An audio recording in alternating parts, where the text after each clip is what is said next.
What is up guys, Blue Spooky here. I've been doing the title question for about a week now, so I think I have a big enough sample size.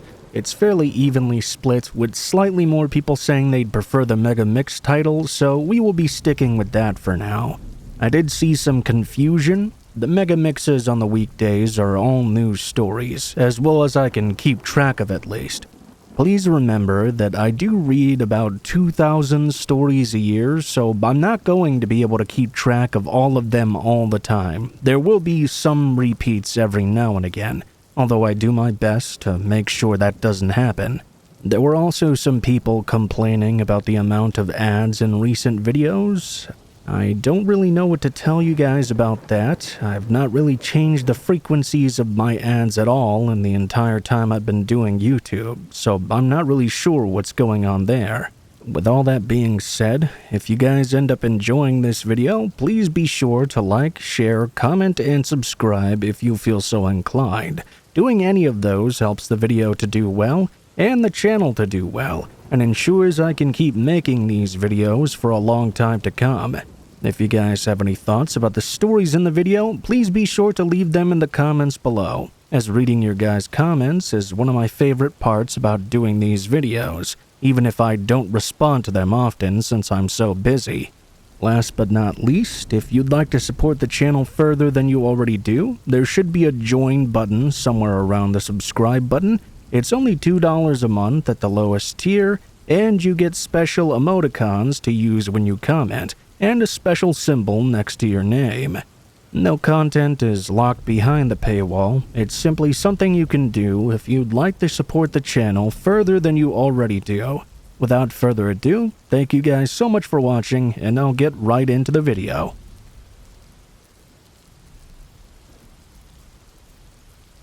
We're going all the way back to the fall and winter of 1976 for this one. I know I'm old, and granted it's an old story as well, but I promise you it's quite a good one. In the summer of '76, my stupid self decided to move out to California. It was a well-meaning venture, I assure you, but a failed one in every conceivable aspect. I'd moved back to Arkansas in less than a year after I'd moved out there. It might have also had something to do with the roommate I had when I was living in Sacramento. I was kind of a latecomer to the hippie movement. Too young for the Summer of Love or the Vietnam protests, but seeing what the war did to my old man was just awful. I was young, real young when he came back, but I remember how different he was, like a little piece of him was lost over there somehow. It wasn't until the mid-70s that I got a wild hair up my butt to move out to San Francisco. My old man said he'd give me $100 in bus money if I stayed in high school long enough to graduate, so I did. That same summer, I headed out to San Fran on a Greyhound bus, only I never quite made it. I stopped to see a guy I used to go to camp with in Sacramento, and just sorta stayed there instead. His parents offered me their spare room until I had enough money to carry on to San Francisco. Living there made me feel like a bum though, so after squirreling away my first 2 paychecks, I decided to move into a shared apartment with 2 strangers. I met up with the landlord at the house in question, and we did a little walk around. He showed me where I'd be staying, and the place was fairly nice. 3 separate bedrooms, 2 bathrooms, and all the ground floor facilities you could imagine. Kitchen, laundry room, TV room, garage. The rent was also enticingly low, considering it was such a nice place. Both guys who lived there currently were out at work at the time, so I did not get to meet any of them in advance. Obviously, I also was not permitted to mosey around in either of their bedrooms, so I didn't really get a sense of their personalities or anything about them really. Boy, was that about to change. Fast forward to a week later, I'd moved into the free room and met the 2 guys I'd be living with. One guy was named Richard, and the other was named Brad. Richard was kind of weird and untidy, but he mostly kept to himself. Brad was much more friendly and outgoing. Thing is, Brad was moving out at some point over the following 2 weeks, and he wanted to give me the skinny on Richard before he left. Immediately, he asked me how badly did I actually need the room I was staying in. I told him real bad. It was either there or being homeless for the foreseeable future. Brad sorta leaned in. He told me that Richard could be cool when he wanted to be, but he was definitely a few cards short of the full deck. I asked him what he meant by that, and he just replied, "You'll see. Keep your eye out for other apartments in the meantime. The B generally has some good listings." At first, I figured I'd waded into some slightly bitter roommate rivalry, or some politics disagreement or something that I wanted nothing to do with. I couldn't exactly take sides after having been there for a grand total of 5 minutes. I decided to leave things be, but it turned out Brad was absolutely right. Richard was way weirder than I'd thought he was, and not even weird in a fun hippie type way. First time I noticed was when I walked into the kitchen and saw Richard was sat at the table reading a newspaper while balancing an orange on top of his head. I asked him what he was doing, and he replied immediately that he was absorbing vitamin C. I laughed, thinking he was telling a joke, but when I turned to look at him, he was deadly serious. I tried to explain that that's not how nutrition works. He immediately snapped back, telling me not to lecture him about what goes on in his body. It was his body, and he knew best about it. Naturally, I was just like, "Okay, dude, whatever you say," being as non-confrontational as possible.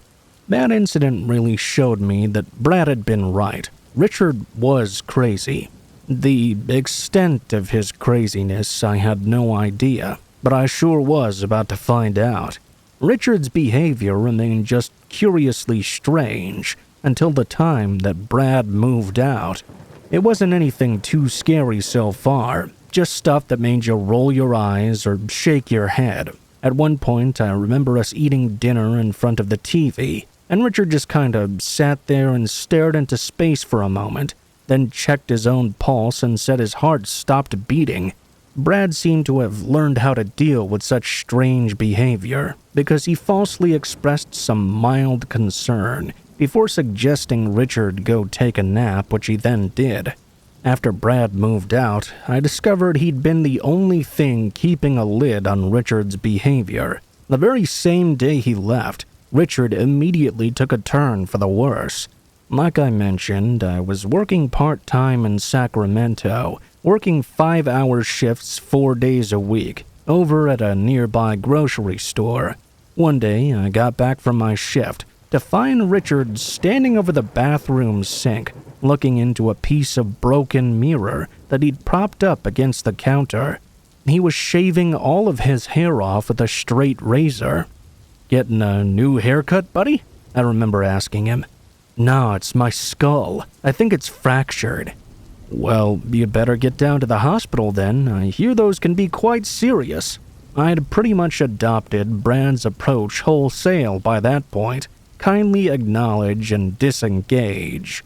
Richard responded by telling me that not only was his skull fractured, he could feel something moving around under his skin.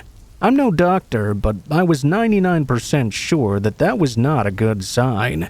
I took a look at his request, and there was no bruising, no blood, not anything. He was just having another one of his hypochondriac health scares. I remember one time at dinner, he dropped me a compliment on my sausage gravy. Somehow, he managed to ruin the moment, though, by saying something like, "You're a real good cook. Much better than my mom. She used to try and poison me."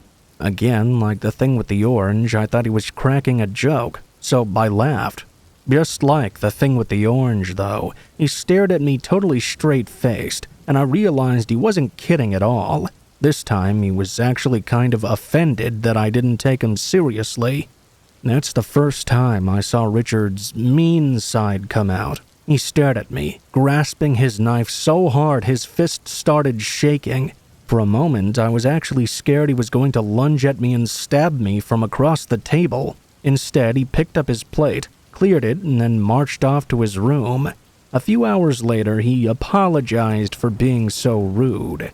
I forgave him, and the cycle began anew. He'd act perfectly normal for a while, then some weird outburst would occur, making me reconsider Brad's suggestion to keep an eye out for a new apartment. Until I could get more hours, though, that just wasn't an option for me. If you remember, I moved into the apartment during the fall, and Richard's behavior had been, at worst, amusingly bizarre for the majority of my stay. The closer we got to Christmas, though, the more he seemed to be slipping further and further into some downward spiral, and this turned out to be one he'd never fully recover from. Definitely made worse by the use of recreational drugs. Like I said, late-blooming hippie here. When Richard suggested we get our hands on some pot and LSD, I just thought, groovy. I didn't really stop to consider that might be a terrible idea, given his already problematic psychological issues. I actually kind of thought drugs might help him, but that turned out to be total naivete. Like I said, I thought a trip or two might help Richard, give him a little perspective, but it seemed to spark some sort of fire in him. He didn't just use them recreationally, he started to use them habitually. He tripped every night for a week, until I literally had to hide away the dropper of acid I'd bought for us. When he finally came out of it, he was all kinds of messed up. I heard him coming down for breakfast. When he walked into the kitchen area, I looked up, and he was as naked as the day he was born. Obviously, I screamed at him to put some clothes on. He just ignored me. I was getting more and more uncomfortable as he sat down to eat. I couldn't bring myself to eat in front of this naked man like that, so I got up and walked out. Huge mistake, because I didn't properly address the whole nudity thing. He took that as him having a free pass. With infuriating frequency, he'd stumble around the house totally nude, taking pills and downing bottles of Jack Daniels. The final straw was coming home finding him making cocktails. Like I said, I walked into the house one day and heard the blender in the kitchen whirring. I waited for the break in the whirring to call out to him. As I walked into the TV room, he had to walk that way to get to the kitchen. I asked him what he was making, and he just replied cocktails in this dull, flat tone to let me know he was completely wasted. When I entered the kitchen, there was this strong odor of whiskey, along with something else. It appeared he'd attempted to clean up after himself, but he hadn't been completely thorough. On the plain white countertop, I could still make out what looked like streaks of thick red liquid. I ran my finger over a patch of it, rubbing it together between my fingertips. It had a distinctly sticky texture to it. "Richard," I said, "is this blood?" He immediately went quiet. I got this sudden urge to lift up the lid of the trash can, but at the same time I was also filled with dread. Whatever or whoever that blood belonged to, there'd surely be remnants of it in the trash. In fact, upon seeing a small bloody fingerprint on the trash can's lid, I was sure I'd find some remains. Of course, I opened up the trash to see a blood-soaked paper bag with what was clearly a stripy raccoon tail sticking out of it. During the mother of all arguments that followed when I asked him what he was doing, he tried to palm me off with an excuse that I've never forgotten. He briefly stopped the blender and said, "It's gonna stop my heart from shrinking." He then carried on grinding up this brown mess of soda, ice, and what I could only assume was raccoon parts.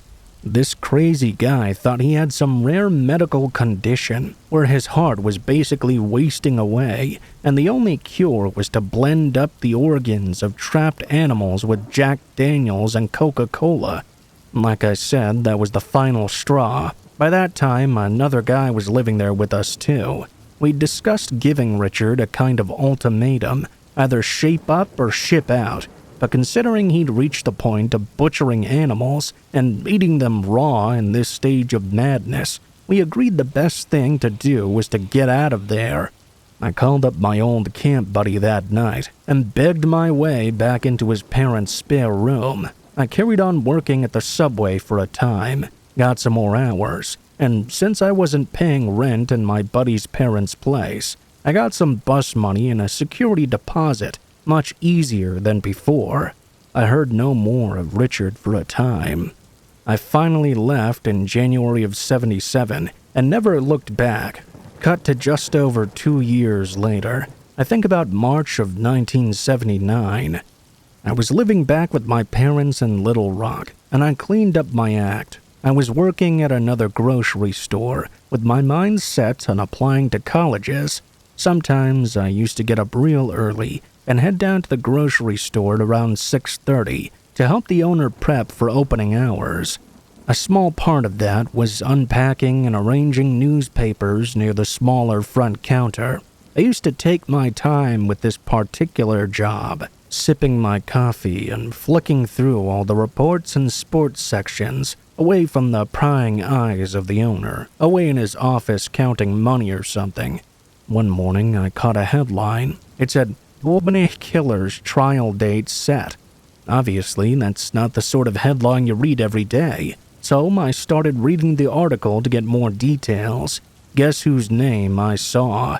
Yep, just a few lines down, my insane crazy old roommate, Richard Chase. There was even a little picture of him in the margin.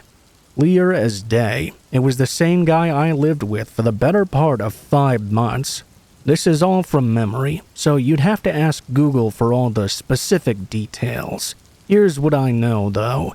After I left the home I shared with Richard, his condition worsened greatly over the course of the year, until finally in the winter of '77, he committed his first murder by randomly shooting a guy in the street.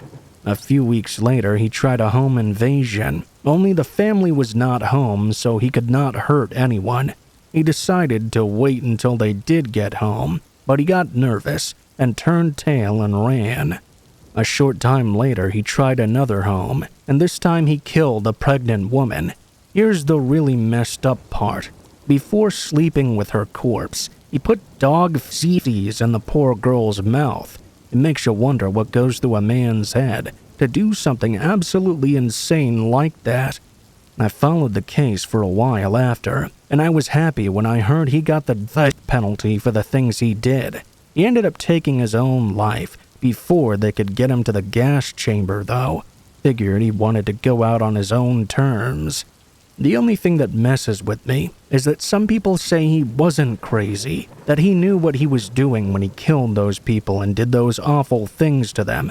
I'm not saying that he didn't deserve punishment. That's not what I'm saying at all. Heck, I'd kick the chair out from under the guy in a hot minute if he gave me the chance. But the only thing that's crazy is saying that he ain't. You understand me? I live with that man. I ate with him. I knew him. The cheese slid off that boy's cracker a long time before he started killing. He was as crazy as a dog in a hubcap factory the entire time I knew him, and although what he did was a tragedy, it wasn't entirely surprising either. I feel lucky to have gotten out when I did. Hang around for another year and it might have been me getting shot dead on the side of the road.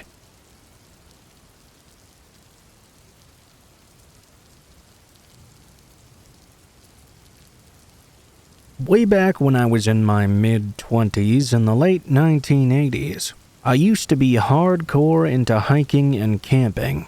Given that my home state of Rhode Island is about the size of a postage stamp, relatively speaking, I exhausted a lot of the more local campgrounds pretty quickly and began to long for something a little wilder. I've heard a lot of great things about the Appalachian Trail, how hiking it was a real badge of honor for a lot of people who shared my passion for the outdoors. My uncle, on my dad's side, had hiked the whole thing over the course of a summer back in the 50s, and he basically never shut up about it.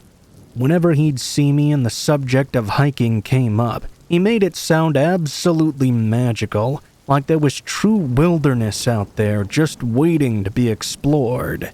I made up my mind to mimic the journey my uncle took over one summer. I couldn't get the time off work to walk the whole trail, mind you, but if I timed it right, I could walk the southern portion of the trail from Harper's Ferry to Asheville, North Carolina, in just a couple of weeks, fulfilling a hiking dream I've had for what seemed like ages. In the summer of 1989, I traveled down to Harper's Ferry by bus and by train, with all my hiking and camping gear on my back.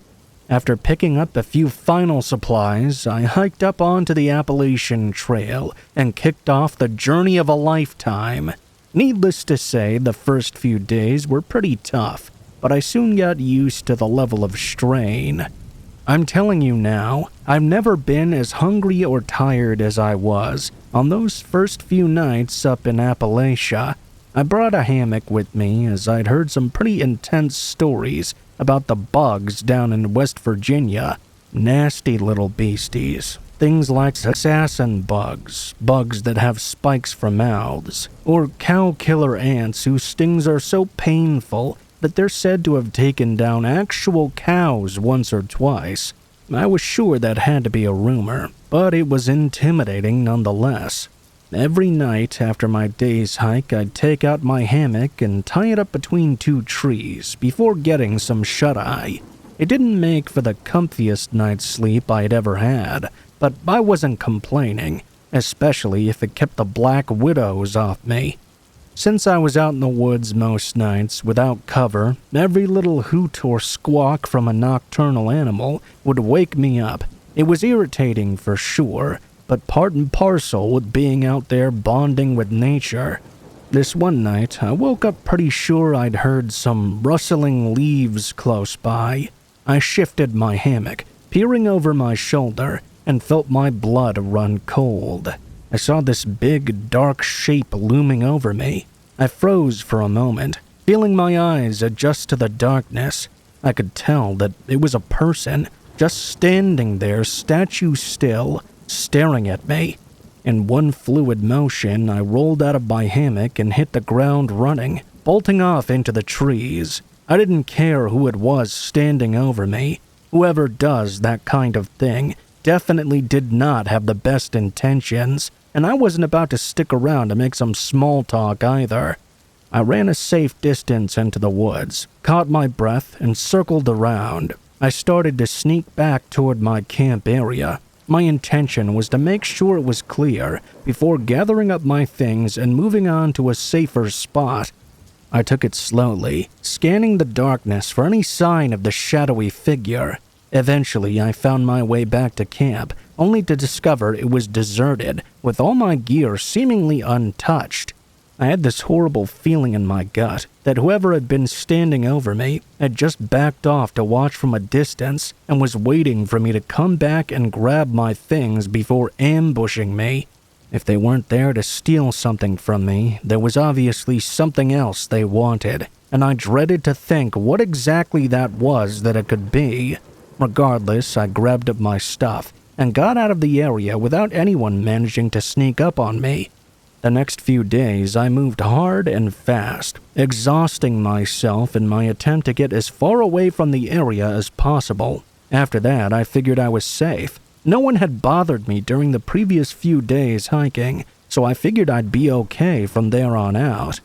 I was wrong, though. Hideously wrong. Every single night since that incident, I had been struggling to get to sleep. I kept picturing that person standing over me, staring down at me in the darkness. I had no idea how long they'd been there, or what they had in mind for me. I was just glad to be able to get out of the area, but I still couldn't start to feel safe again. I bought some fishing line from a sporting goods store in one of the small towns I passed through on my way down the trail. I actually set up some tripwires that ran between the trees close to where I was camping. Then I also strung a couple empty cans of beans together. Whoever snagged their foot on that wire would make the clans clank together, alerting me of their presence immediately. I had one big scare when a fox snagged the line one night. I rolled out of my hammock, knife in hand, ready to take on whoever was about to creep up on me, only to find the little furry guy scurrying away into the night. I ended up laughing to myself about that one. After that, I stopped sleeping with a knife in hand. All it would have taken was one little slip and I'd be in a world of trouble. About a week had gone by since that night. I had just about gotten over the whole shadowy figure in the night incident. I had to be almost 100 miles away from where it had taken place initially. I'd had no trouble at all in any of the other nights, and save the incident with Mr. Fantastic Fox that scared the life out of me, nothing else had happened at all. I started being able to sleep again without much trouble. One night, though, I woke up suddenly to find I couldn't move properly. I couldn't bring my arms up from my sides at all, and the material from the hammock seemed to be pushed up right into my face. I was cocooned by it, like the fabric was wrapped around my entire body. This only just registered in my half-awake brain when I heard the sound of fabric snapping. Boom, I hit the dirt completely, knocking the wind out of me. I had no idea what was going on. I struggled to break out of the hammock, only I couldn't do so. I felt someone dragging the hammock across the forest floor. Then it hit me. Whoever was dragging me across the ground right now had wrapped me up with my own hammock with some kind of cord. They cut the ropes tying me to the tree and were proceeding to drag me off to God knows where. I screamed at the top of my lungs for whoever was out there to let me out, but no one responded. All I could hear was the sound of the fabric rustling against the forest floor. I knew I had to think fast, or whatever was going on would not end well for me at all. Like I said, I had stopped sleeping with my knife in my hand or nearby me in my hammock, because that was just an accident waiting to happen. Because of this, I had absolutely nothing handy to cut through the material and make my escape. Or so I initially thought. In a flash, I had an idea. A few years back, my dad had gifted his old wristwatch to me. It was a reliable thing, but I had just one complaint about it. The little latch that kept it tied to my wrist was worn with age and was actually fairly sharp from the years of use. I'd managed to accidentally poke myself a few times with it in the process of picking it up or putting it on. One time, it actually drew blood. I knew immediately what I had to do. I unbuckled my watch as quickly as I could, which wasn't easy considering I was getting dragged along the ground in the pitch darkness. I pinched the sharp clasp between my thumb and index finger, and when I did, I raked it against the fabric of the hammock. It was just as effective at cutting canvas as it was with cutting my skin, although it took a few good tries. It didn't take very long, though, until I could see the glow of the silvery moonlight from the other side. I kept cutting as quietly and quickly as I could, until there were so many cuts that I could rip myself out of the cocoon like a terrified newborn bursting outward. Excuse the analogy, but in retrospect, that's exactly what it seems like happened, because I was born again that night. I got a second chance at living escaping that hammock.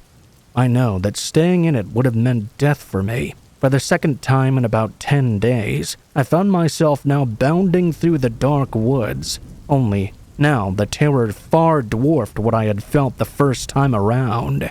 I don't even know how I managed to escape. Assuming it was the same figure standing over me the first night, they had somehow managed to track me for over 100 miles and sneak past all my tripwires. They were a far better woodsman than I was, probably physically fitter too.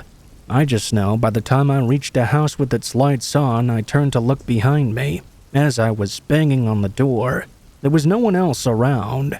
The family who lived there were kind enough to help put me up for the night. After that, I called the local sheriff, who came out in the morning to help me retrace my steps to the woods. We found my camp, but not the hammock, and although I told him everything in excruciating detail, I could tell he was skeptical of my story. He even suggested that I'd gotten lost and frightened in the dark and had ended up jumping at shadows, maybe even had a bad dream that seemed a little too vivid because of lack of proper rest. I knew that it was real, though. Just in the way my palms were sweating, I'm really certain that night did happen. I remember everything. I never did finish that dream hike. The next day, I caught a bus back towards Harper's Ferry and took the train all the way back to Providence. I've only ever told a handful of people what happened out on that trail. I figured not many would really believe me, They just think I was telling a campfire tale or something. I didn't tell my hiking uncle for the longest time either. I thought that he'd just gloat or whatever and tell me I didn't have it in me to do something that tough. When I finally did share my story, though, I got a reaction that I definitely wasn't expecting. He just nodded and told me that there were some nights he didn't think he'd make it out alive either. That there are people who live in those mountains, who've been outlaws for generations, who live outside of society and outside of the natural order of things. He'd had some pretty close calls himself at times, bumping into people who weren't nearly as friendly as the majority of West Virginians, and sometimes seeing things that he knew well he wasn't meant to see. Just what those things were, he didn't seem to want to say. I always told myself I'd try my little Appalachian adventure another time, maybe when I'm a little older and a little wiser, and when I've got something a little more to defend myself with. The trail will still be waiting for me after all, but then again, so might whoever tried to drag me off that night.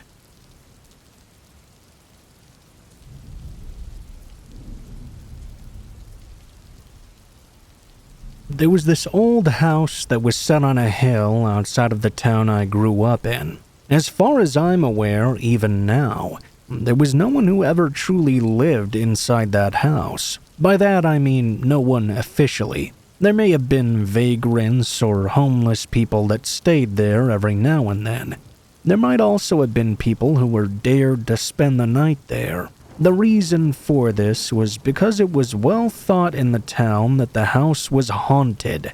Every now and then, someone would be dared to stay overnight. Of course, the house wasn't really haunted, and nothing bad ever happened to any of the people who stayed there. At most, they came out with a new story to tell, which probably was not very true to begin with. If you were driving into town, you would see this house immediately, sitting up on the hill all alone. It was a pretty big place, and I still have no idea who owned the property. It was nestled nicely into the trees, and in my own opinion, was even scarier than the house from the Psycho movies. When I was younger, we used to dare each other to go up to the house and knock on the door. None of my group of friends ever even made it up to the porch. We couldn't dare to go even as a group. That's how scared we were of that place. Lots of boys got mocked by the others when they eventually chickened out. The only way to get out of being made fun of was to find someone new to make fun of instead. Luckily, when I was much younger, all of my friends were just as much of chickens as I was.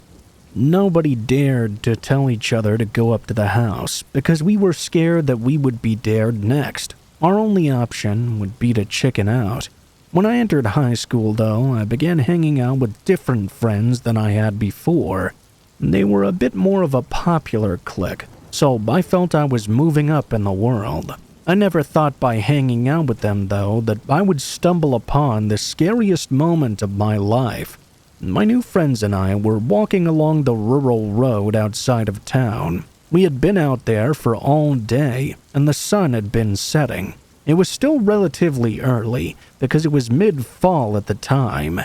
In fact, one of the reasons we'd been out that day was because we enjoyed watching the falling leaves. When we got up to the fence that cut off the land the house was on from the road, all of my friends began talking about it. We were sharing all the old stories we'd heard about the place. I don't remember any of them specifically. However, I can still picture the house in my mind, on the side of the hill there. On that day, most of the trees on that property were already bare, which made the house look even more frightening. They were definitely deader than the trees on the other hills, which were all still shedding their leaves. I don't recall exactly how it got started, but my new friends dared me to break into the home, go up to the second-floor window, and wave to them. They could probably tell that I was already too scared to even consider doing such a thing. But the way they prodded me, it was almost like they were telling me I had to, or they wouldn't be friends with me any longer. I was told that I should be able to get in through the back door. So I walked up to the house and got myself over into the side yard. Even walking around the house was scarier than I could have ever imagined. It was rotting and decaying, and every gust of wind sent a cold shiver down my spine. The back porch was in better condition than the front one. I noticed that the back door had a broken window on it. However, I couldn't see inside.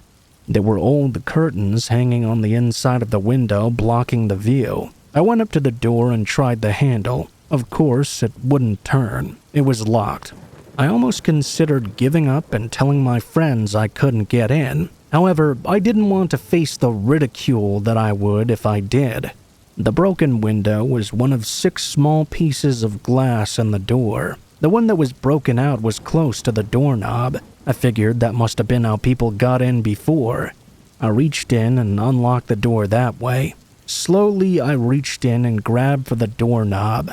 I didn't think about moving the curtain and peering in first. In retrospect, I really wish I had. Instantly, someone grabbed my wrist as my hand entered. I struggled at first, but they were too strong for me to pull away from. I cried out, hoping my friends would come and help me, but there was really no hope of that happening. While I kept trying to pull my arm away, I looked up at the door. I wasn't able to see much, but whoever had my hand was looking out from behind the curtain.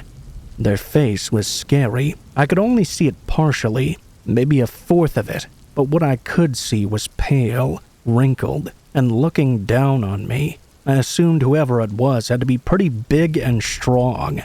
I began panicking even harder. I tried like crazy to pull my arm loose and get free. After panicking and screaming, the figure finally let go of my arm. I fell down hard on the floor, but I didn't stay there for long. I got up, running down the steps and through the side yard. I slid and fell on the leaves at one point, and almost a second time as well. I could see all my friends there laughing at me. Needless to say, they were surprised when I ran right past them without even looking back. In fact, I was the first of us to make it over the fence and take off down the road. My friends hadn't seen anything, but they could tell how scared I was. They came after me, but I didn't stop running until I couldn't anymore. We didn't tell anyone what happened. I mean, we were trespassing after all, and my friends did not at all hold it against me for running either. I think they all knew they would have done the same in my place.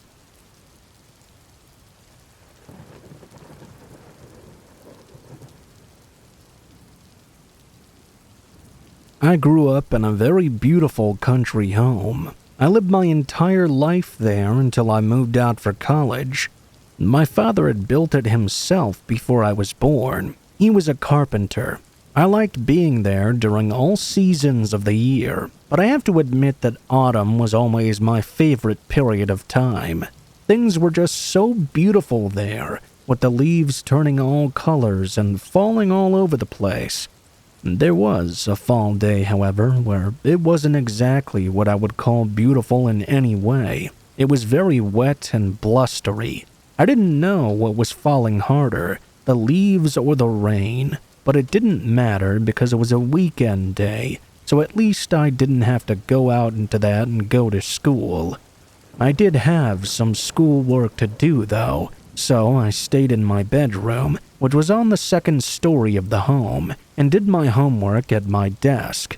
My parents were not at home. They both worked long hours on the weekend, so I was home alone. This was a very usual thing, and it didn't bother me at all, even when the weather outside was as dark and creepy as it was on this day.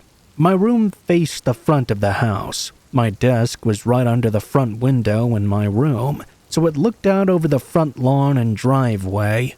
While I was studying, I would occasionally glance up and out the window at the mix of weather going on outside. I actually found it calming and an aid to my studies.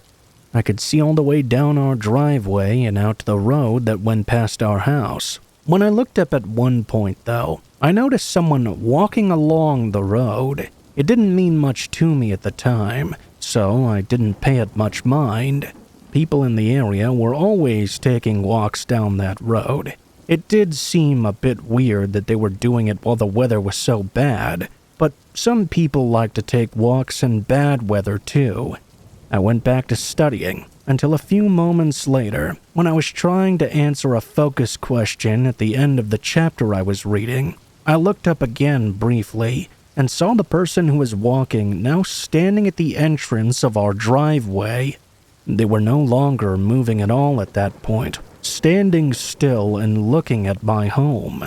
This made me curious. We did live in a beautiful home, so they may have just been admiring it though. As I began to look back at my work, I noticed they had begun slowly moving up our driveway. I wondered who this could be. I wasn't anxious or anything. I assumed it was someone that we knew, who must have a legitimate reason for being in our yard. I couldn't reconcile the body dimensions of the person with anyone that I could think of though, and for some reason I couldn't make out their features very well either. As the person kept getting closer and closer, I tried my best to discern who this could be, but it was not working. I began wondering if this might be a salesman or someone like that. If they were, why would they be walking on foot though, especially on a day like today? When they got up close to the house, I expected them to go to the porch and knock on the front door. However, they slipped around the side. This was the first moment that I began to get scared, not being able to think of any valid reason they should be doing that. Suddenly, the power cut off altogether, and I immediately knew it was because of that person. There was a box and switch on that side of the home that would cut the power in the entire house. Not knowing what exactly to do, but now being really scared, I went and grabbed my rifle out of the closet. I'd had the rifle for several years, as I occasionally enjoyed hunting with my dad. I loaded it up, hoping that I was just overreacting.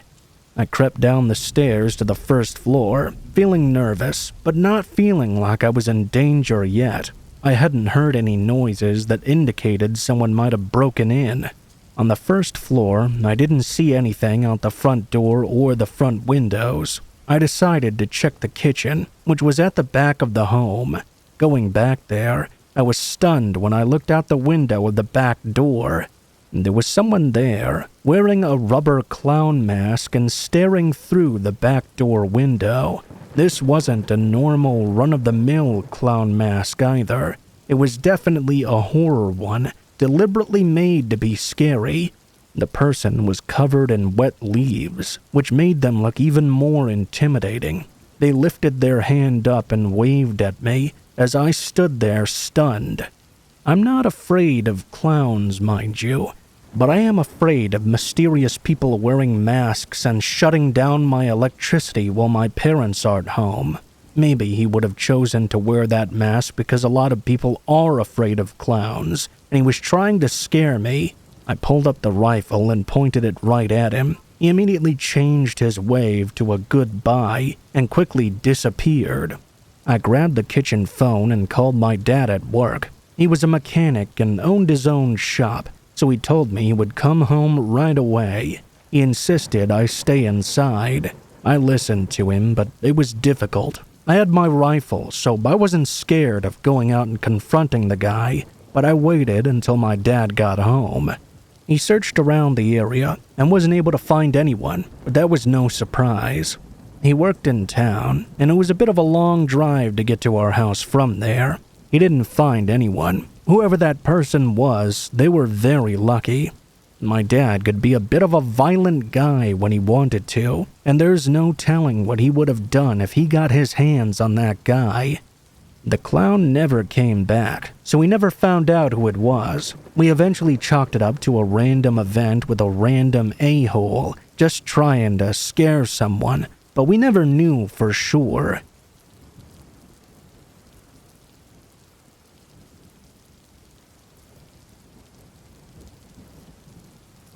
I grew up in a small town and lived out in the country. My mom and I were coming home from Walmart really late one night and decided to take the back way home.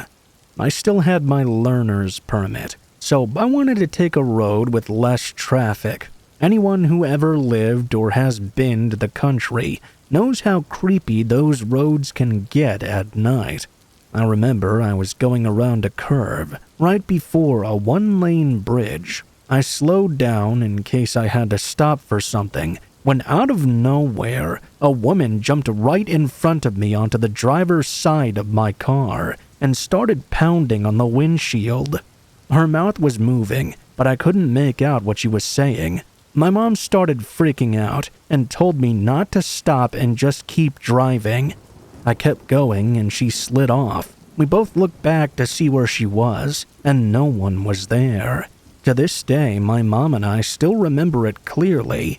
It turns out that apparently there's a legend about a woman who died around that bridge area, and supposedly she comes out late at night. I still get goosebumps to this day just thinking about it.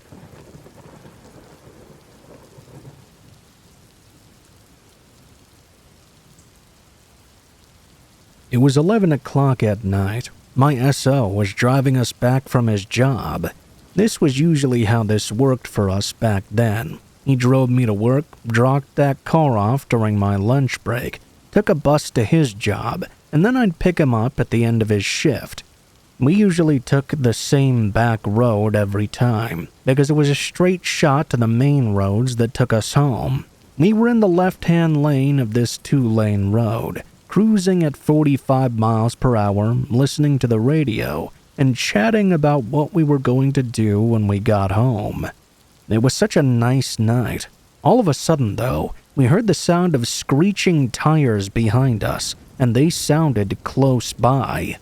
We looked into the mirrors to see what was going on. The very bright headlights of a large truck or SUV were lighting up our entire rear window. I don't know what the other driver was doing, but they tried to brake and swerve onto the grassy median. They were going so fast that when their bumper made contact with our driver's side rear bumper, it forcibly increased our car's speed. I still remember the sound of that awful harsh rev and the immediate smell of a hot engine. A part of myself was really hoping my SO would be able to maneuver this okay. He's an amazing driver, but out of the corner of my eye, I watched the wheel jerk over to the right. He yelled out in a panic, and I began to panic as well.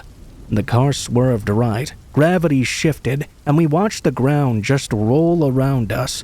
The windshield caved in, glass and dirt showered us, and scents of hot oil and fuel assaulted our noses. The car had flipped forwards when it hit a concrete block for a drainage ditch, rolled once, and landed facing the opposite we were driving. The other driver was long gone. By far the scariest seconds of my life.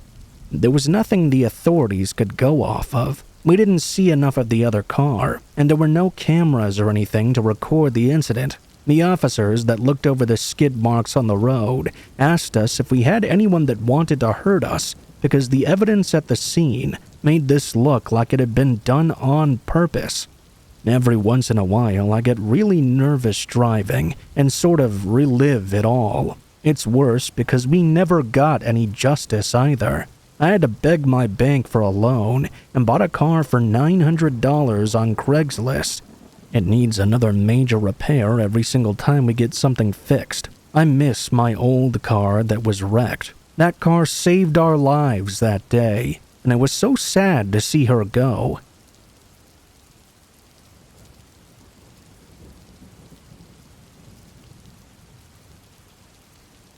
When I was in high school, one of my best friends was sleeping over on a Friday night. Naturally, we liked to stay up late and watch movies, gossip, eat snacks, etc. When we ran out of snack food, we decided to walk to the local gas station to get some more, like we'd done several times before.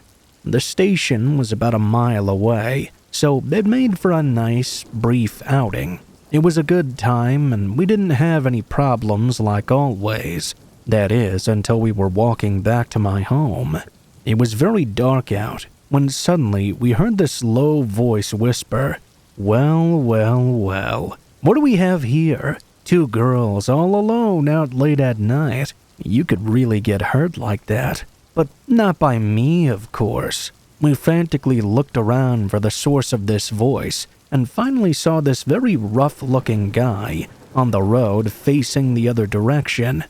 We froze, and he just laughed at us. "You have a good night now, girls." We ran the whole way back to my house holding hands and locked every door. Not much sleep was had that night. This was over 10 years ago. Every time I see a news story about a murder or an abduction, I consider how lucky we were to have gotten out of that situation unharmed.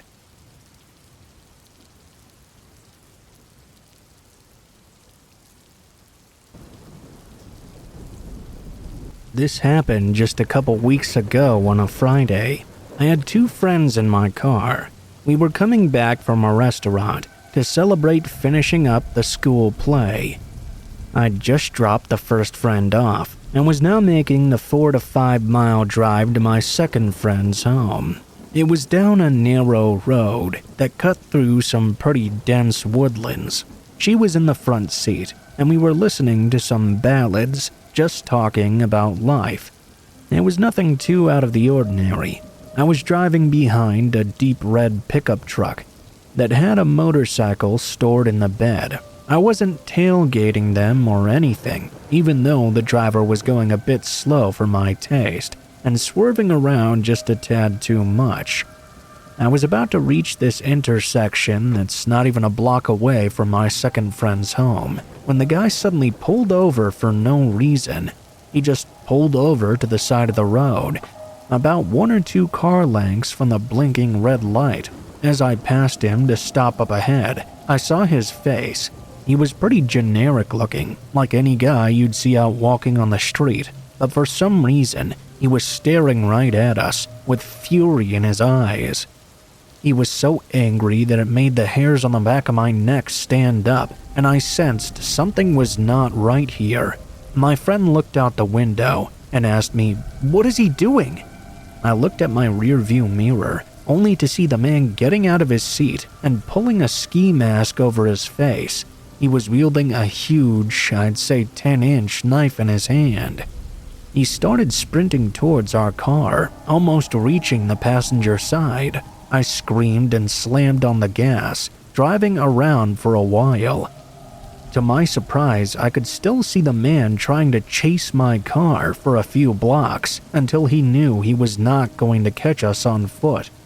I went down a few random roads to lose him, and when I got back to the intersection a few minutes later to finally drop my friend off, the man seemed to be long gone. My friend ran inside as soon as I let her out and locked her doors. I sped away from the area, but it was surely terrifying. I told the police and filled out a report as well. I don't think I'll ever be crossing that intersection if I can help it again.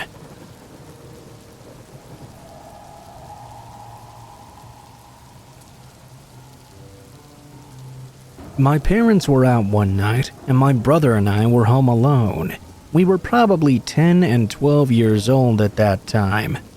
I remember there was a knock at the front door, and I heard a voice call out, "Pizza's here." I remember initially thinking it was my father playing a joke on us. I instinctively went to open the door, when suddenly it hit me. That wasn't my dad's voice, and we didn't order any pizza either. I said so out loud through the door. There was no reply, and no audible movement either. I went to my bathroom window, which allowed some vision of the footpath leading to the front of our property and to the front door. You couldn't see the door itself, though. Me and my brother waited for about 15 minutes, grabbing a baseball bat and some ornamental fireplace pokers, until eventually we saw the guy move away from the door and walk away. It was just some random guy with dark hair and a ponytail. He had a big dark coat on and was covering his face with a mask. There was no pizza in his hands either.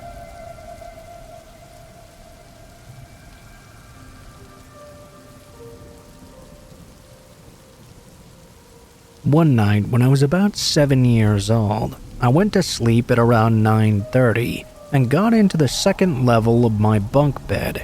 I soon fell asleep, but I was woken up in the middle of the night to what sounded like someone whispering no repeatedly, as if they were in some deep pain. Thinking I just imagined it, I tried to go back to sleep, but that's when I began to hear the creaking of the wooden boards on the stairs slowly getting louder, and that whisper getting louder as well. I knew it couldn't be my parents because they were sleeping in the bed next to mine. Then I heard someone screaming, along with footsteps coming up the stairs, and again the whispering of no over and over. I slowly got out of bed and crept toward the ladder to get to the floor. I began to crawl towards the bedroom door in the dark, which had a full view of the stairs. I saw nothing moving in the dark nooks of the stairs, but now I heard the whisper coming from a room upstairs which nobody used. I silently crept toward the stairs, but I kept the lights off and began to creep down them so I could check the front door. Nothing seemed to be out of place. I turned on the living room lights, and that's when I saw it for an instant, the silhouette of 3 people outside the living room window. As soon as I'd seen them, though, they already fled. I proceeded to turn on every light in the house and wake up my parents to check all the rooms. We didn't find any evidence of anyone inside. I waited for it to be morning so we could check even further, but there was no evidence of anyone having been inside our house. It was such a strange and frightening occurrence.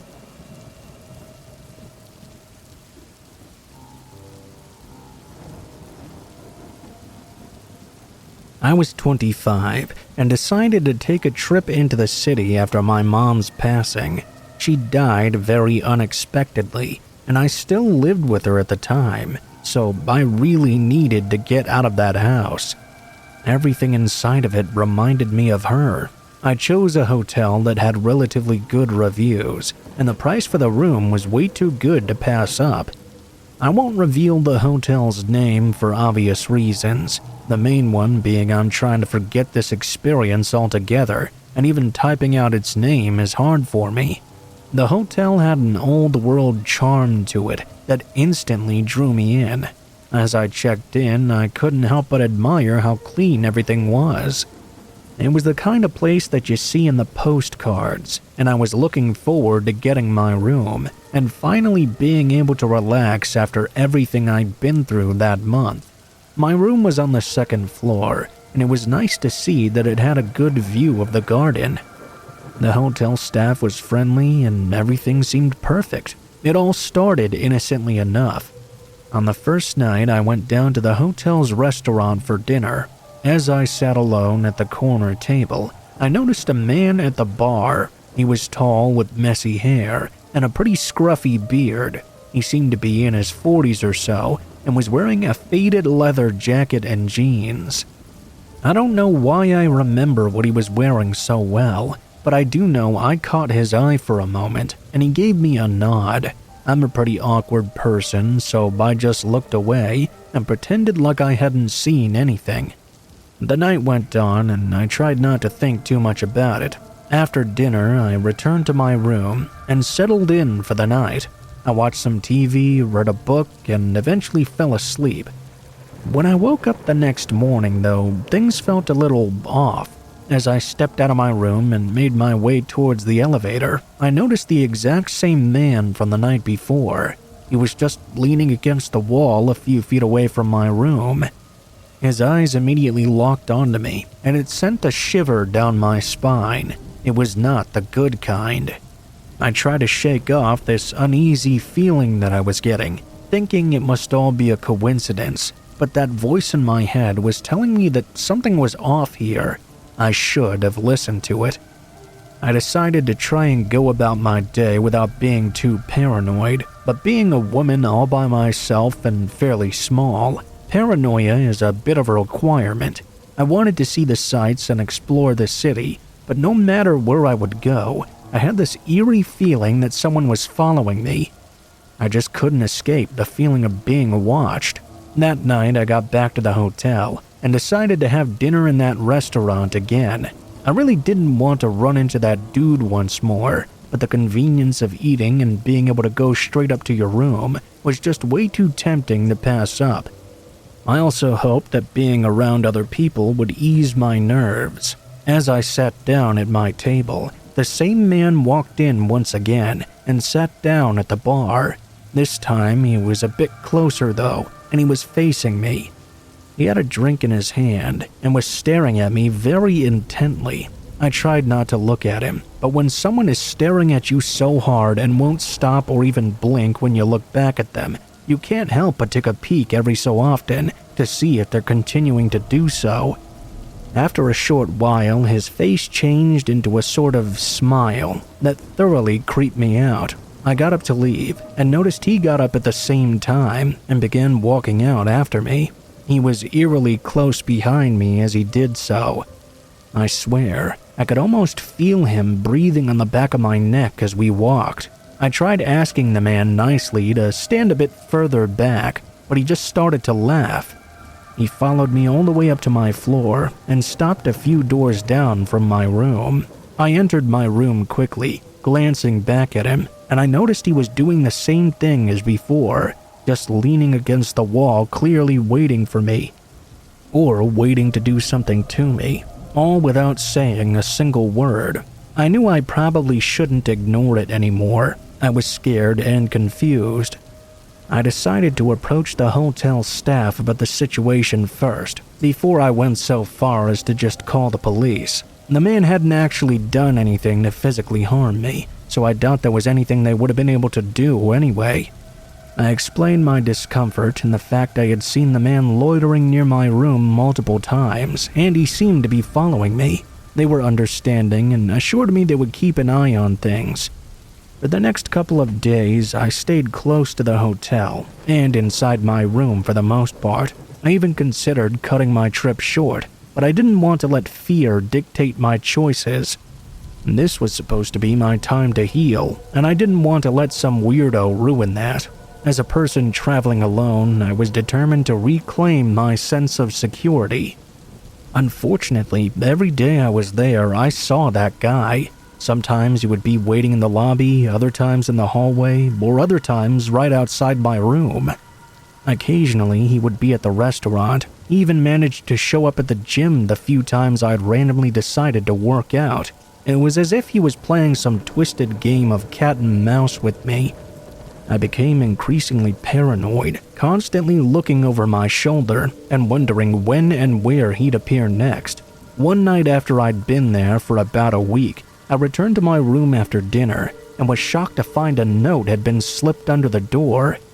The handwriting almost looked like it was hurried and barely legible. All it said was, "I was watching you." My heart raced as I read that note over and over again.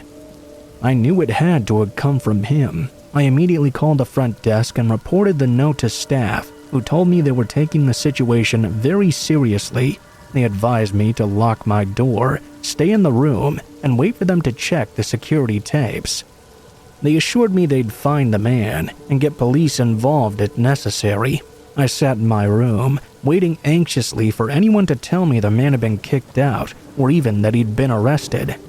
That I'd be okay somehow. Minutes turned into hours, and the sense of dread only intensified. What if the staff couldn't find the guy? What if he was waiting for me somewhere in the hotel? What if he was in my room? I just didn't know. It almost felt like I was being hunted. Finally, a knock at my door broke the silence. It was the hotel manager, along with the security guard. They informed me they had found the man and was in the process of being escorted off the premises. They assured me that he would not be allowed back into the hotel and that they were involving the police to be sure all necessary steps were being taken to resolve the issue. I was relieved but still a bit shaken up. I thanked the hotel staff for their quick response and for believing me when I told them something was wrong. I was later contacted by a detective who informed me the man had been arrested after they found many pictures of me in his coat pockets. It turned out the man had been stalking me for almost a year without me ever knowing. They investigated his apartment, and it was filled with pictures of me out on town, pictures of me doing everyday things. There were even candid shots of me at my mother's funeral, pictures of me in my house taken through my windows. I have no idea how I never noticed that someone was constantly following me. I guess realizing when I did, before he tried to do anything to hurt me, was better than realizing too late. He was charged with aggravated stalking. Looking back, this experience taught me the importance of trusting my instincts and taking action when I feel unsafe.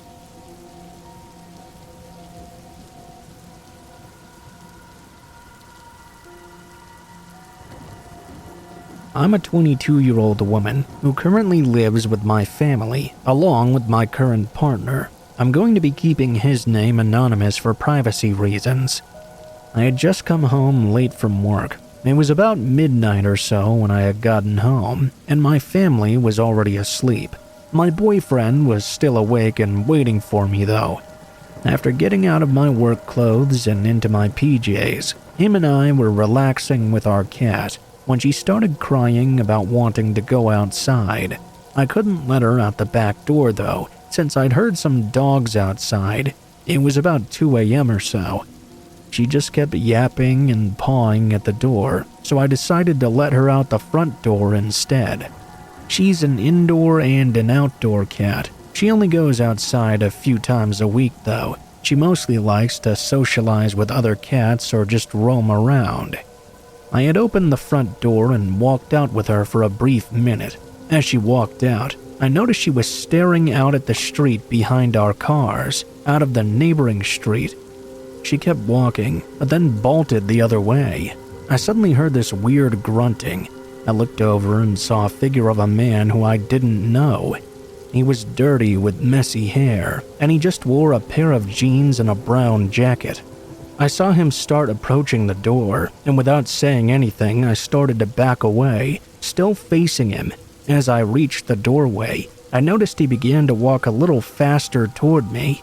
I got inside just in time and locked the door behind me. I then heard what I imagined was him trying to open it. The doorknob wiggled violently, then it went quiet. I could still hear some shuffling from outside. Luckily, I had my phone on me, so I texted my boyfriend and told him what was going on. I then called my mom, waking her up, because I wasn't sure if her window was open that night, since her room was at the front of the house. This was way before we had any guns in the home, mind you. This happened to be occurring on the one night my father was out of town for a work project. After my mom woke up, she came out into the living room, and since we were both there, we felt it was safe to check out the window. We could see that the guy was still there. My mom jumped back away from the window, as I guess the man had made eye contact with her. We then saw a silhouette as the man began trying to peek into the house.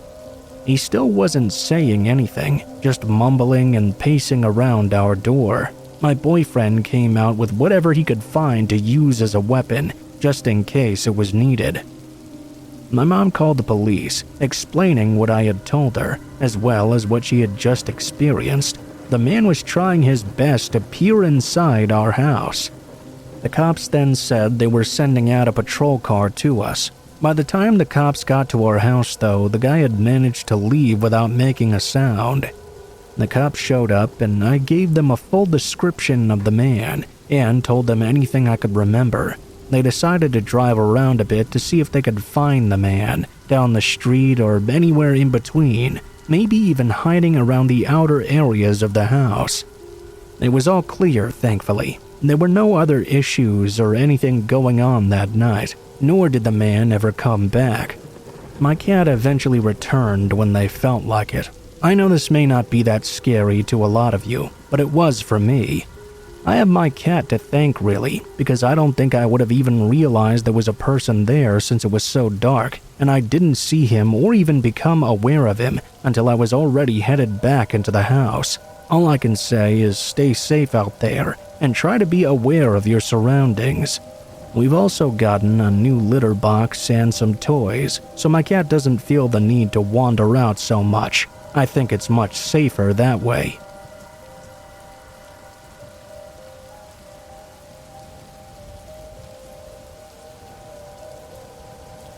In 2019, I did deliveries for a pizza place near my school. I'd work most days after class, so I could afford to pay for my car and rent.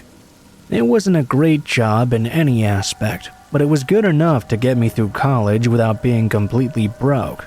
This night was no different than most in the beginning. I clocked in at 6 o'clock and delivered for 3 hours straight. Then I took my lunch break and started again at 9:30. I picked up the next order and started heading to the place.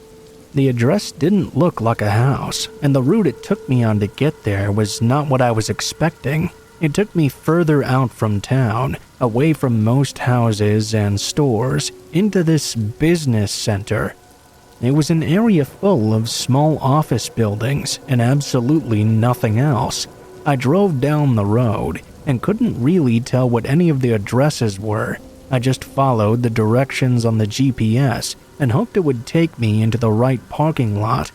When I turned, I drove in through a pretty long parking area until I reached the front of the building and could finally read the address. It matched up with the one on the order, but something was wrong here. The parking lot was completely empty, not even the street lights were on, and the office building had no signs of anyone being inside. I double-checked the address, thinking there must have surely been some sort of mistake, but everything checked out. I even tried searching it on Google for any places nearby with the same address, but no, this was it. I set my car in park and got out, glancing around before walking up to the door. It was a glass door with a dark tint covering it. I knocked and then took a step back and waited.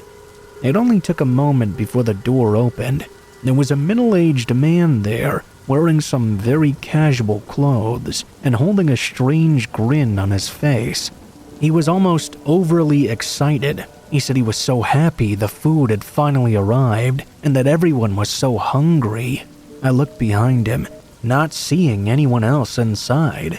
There was only a single light on in the middle of the hallway, but I ignored everything and just told the man his total. He must have realized what I was looking for, though, as he quickly explained that everyone else was in the rec room on the 3rd floor for a company party. I smiled to be polite, but the man was talking with an eerie amount of excitement, so much so that I was sure the man was faking it. He pulled out his wallet and handed me the cash for the pizzas, along with a $10 tip. As I took the money, though, he said that he needed a favor real quick. He wanted me to help bring the pizzas up to the 3rd floor. The man had put me in a strange position. Having taken the generous tip already, it felt like it would only be right to help him. On the other hand, though, carrying a few pizzas is not exactly difficult, and it didn't seem necessary by any means. He started walking without me having answered, yet urged me to follow him. He made his way to a door leading to some stairs. I trailed behind, keeping my distance, but followed him into the stairwell. As I entered, though, I felt a cold rush of air and noticed that all of the lights were off. Only the small light from the hallway lit the entrance to the stairs. The man started making his way up, but stopped once he realized I hadn't continued following him. He turned and made some humorous remark about the lights, but his grin was quick to leave once he saw I was not going to follow him anymore. There was no hesitation, as he came rushing down toward me with anger in his eyes. I tossed the pizzas on the ground and rushed out the door into the hallway. I then ran for the exit and bolted to my car. I saw the man come partly out the front doors. Before going back in and slamming them shut, I immediately called the police after driving to a different parking lot. The man had run off by the time they got there. Since he'd paid in cash, there was no way to know who he really was. The office building was completely empty, though, and there was nobody else on the 3rd floor, unsurprisingly. It was clear this was some sort of trap. What he had ready for me on that 3rd floor is unknown, and I hope that nobody ever has to know.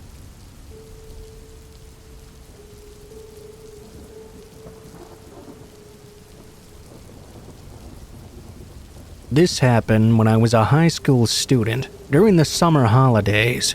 My friends and I wanted to make some memories, so we decided to have a barbecue. We set up our barbecue in a field.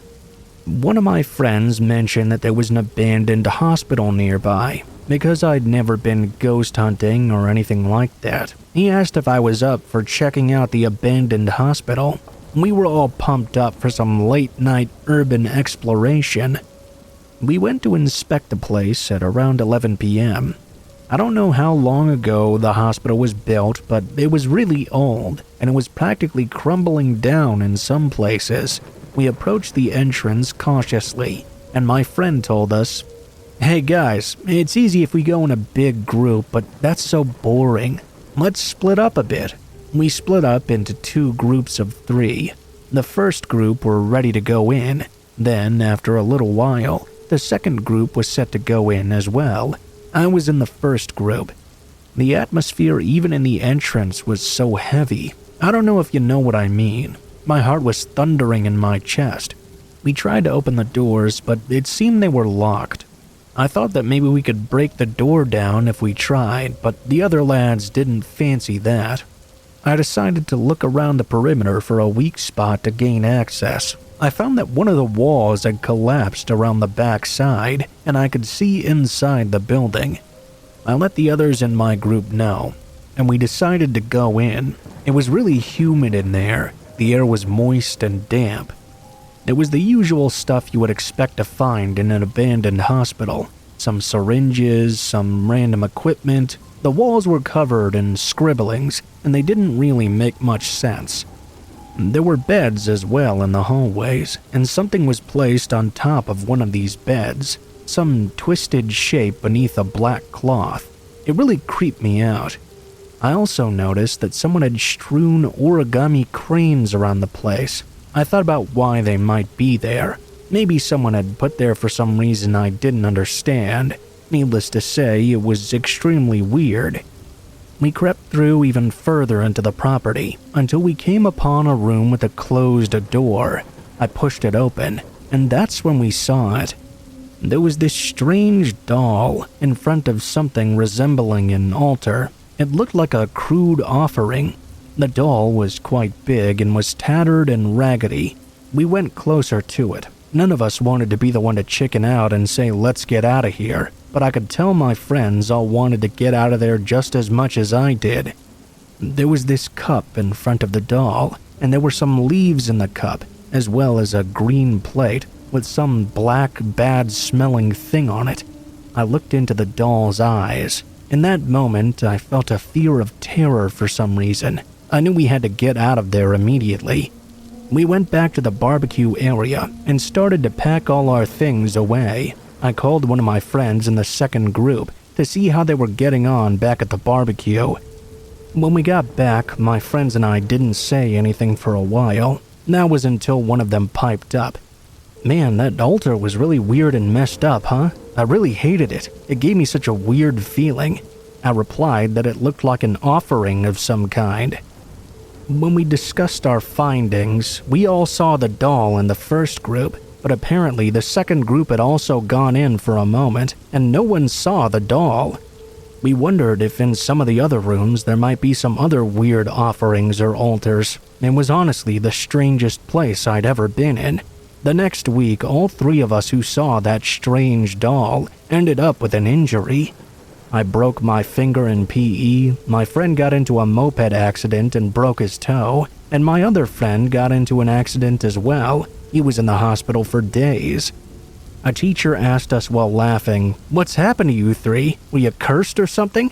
Now, I don't know if I believe in curses myself, but it certainly seemed like no laughing matter after such an eerie occult experience.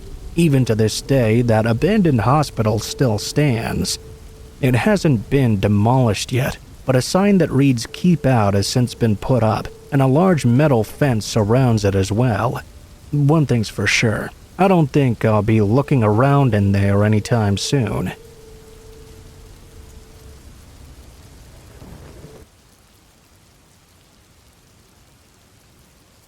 Okay, so I guess I'll just try to get straight to the point when telling you about the most terrifying day of my life. I work in a bookstore, and not the cozy, cutesy, small-town vibes kind either. Though do I wish I did. No, I work in one of those obnoxiously huge, forces small bookstores to close bookstores. Knowing small businesses in the town I grew up in are forced to close their doors for good because of the company I work for setting up shop in town isn't the best feeling in the world, not even close. In fact, it makes me quite sad at times, especially when my mom comes complaining to me that all her friends complain to her about what I'm doing to the community. She's always asking me to quit, or at the very least give back to the community she says I'm stealing from. Funny thing is, I don't run the store, I don't run the company either. I just work in the offices connected to the bookstore and manage mid-level marketing for the company locally and in the surrounding areas. I should also say I still work for the same company, even after what happened. It wasn't really their fault after all. Alright, so there was this random Thursday afternoon in October, my favorite month to work by the way. There was an incredible view of Main Street from my desk on the 3rd floor. The city had gone all out with decorations for Halloween. On every street sign and the lamppost, there were fake spider webs and fall-colored leaves clinging on and swinging in the wind. The trees were all changing color, and I couldn't help but stare at the world outside my office.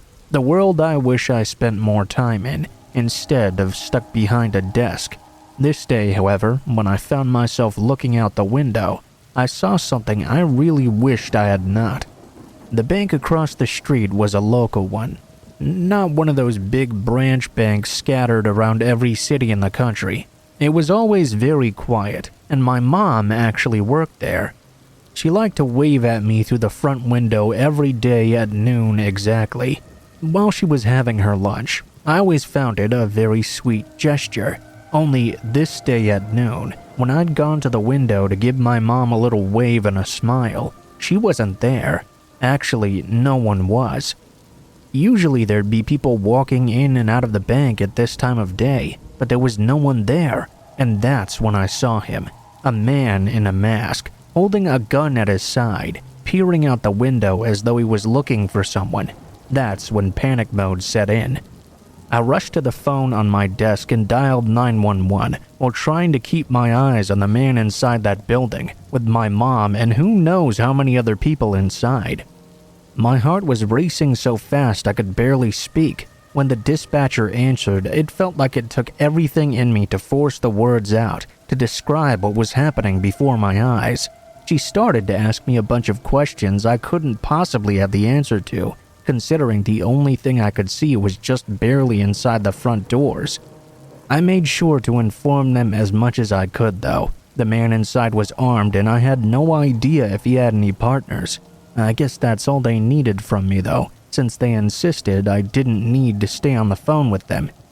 In my haste to explain the situation though, I hadn't realized the masked man was no longer looking out the window down the street anymore. Now he was facing directly toward me.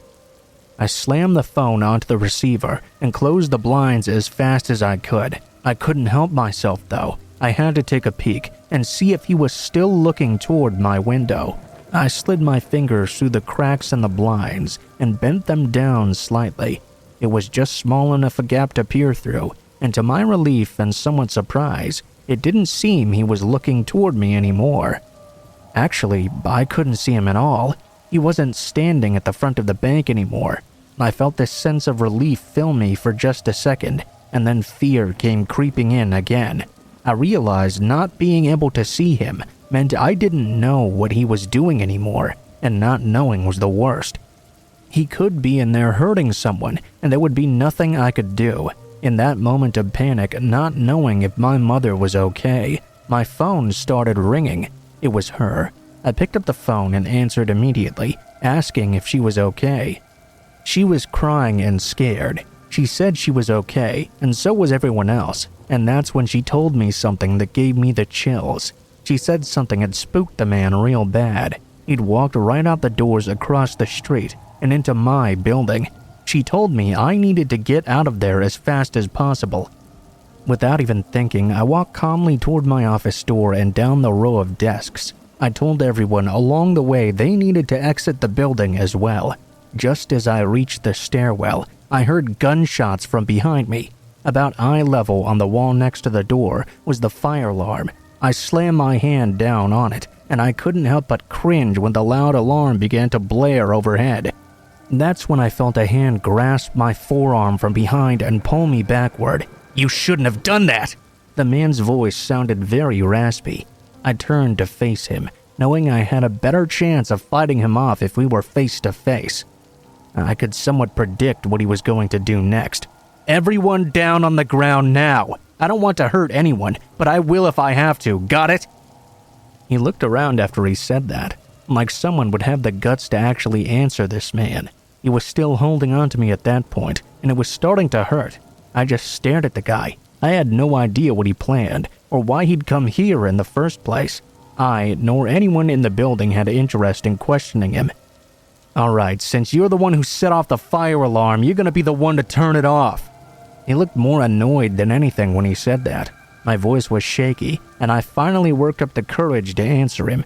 "I don't know how to turn it off. That's something the fire department does." He rolled his eyes and shoved me into a chair. "Then you're gonna call the fire department and tell them everything is alright here and it was just a stupid misunderstanding, and you're gonna do it without complaining. Otherwise, I'm gonna shoot one of these very nice people here, okay?" He sat down next to me and let me use the computer to look up the phone number to the local fire department. When I finally reached them on the phone and repeated what the guy wanted me to say, they told me they were aware of the situation already. Thankfully, it was not on speaker, so when he asked me what they said, I was able to lie to him.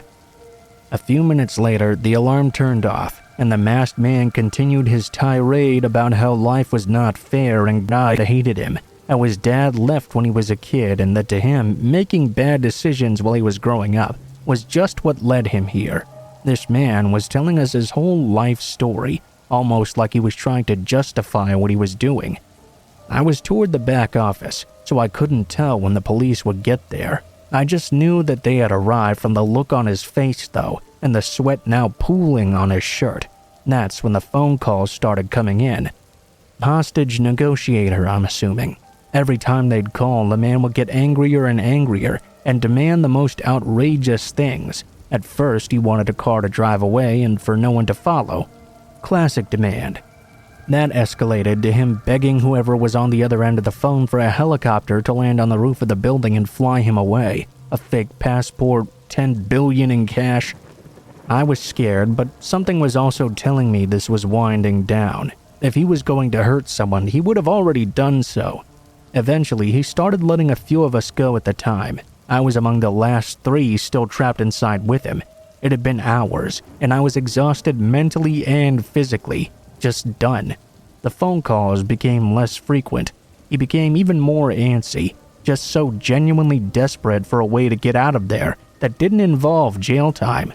To be totally honest with you, some strange part of me actually started to feel bad for the guy.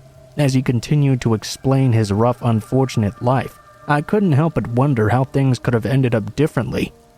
After some time, he finally let the rest of us go out of the building. My mother was standing there waiting for me.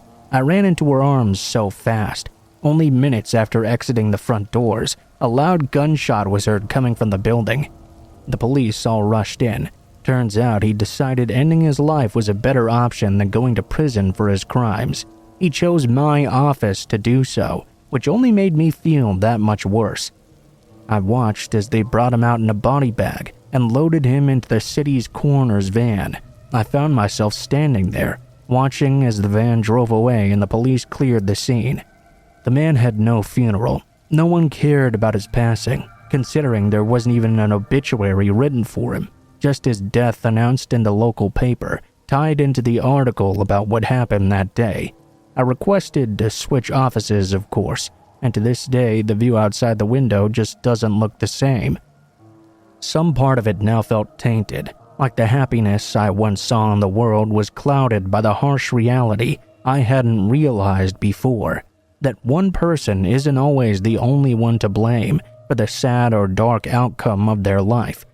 All I can say in the end is that I hope in death he finally found the peace he was so desperately searching for in life.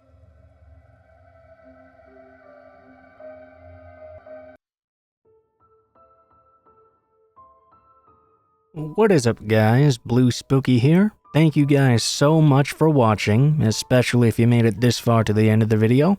If you liked the video, please be sure to like, share, comment, and subscribe if you feel so inclined. If you have any feedback for me as well, be sure to leave that in comments below the video. If you guys have a story you'd like to send in, or if you'd like to contact me for any reasons, there will be links to my social media in the description below the video, including my Facebook, Gmail, and Twitter accounts. Go ahead and send me a message on any of those, and I'll try to get to you as soon as possible.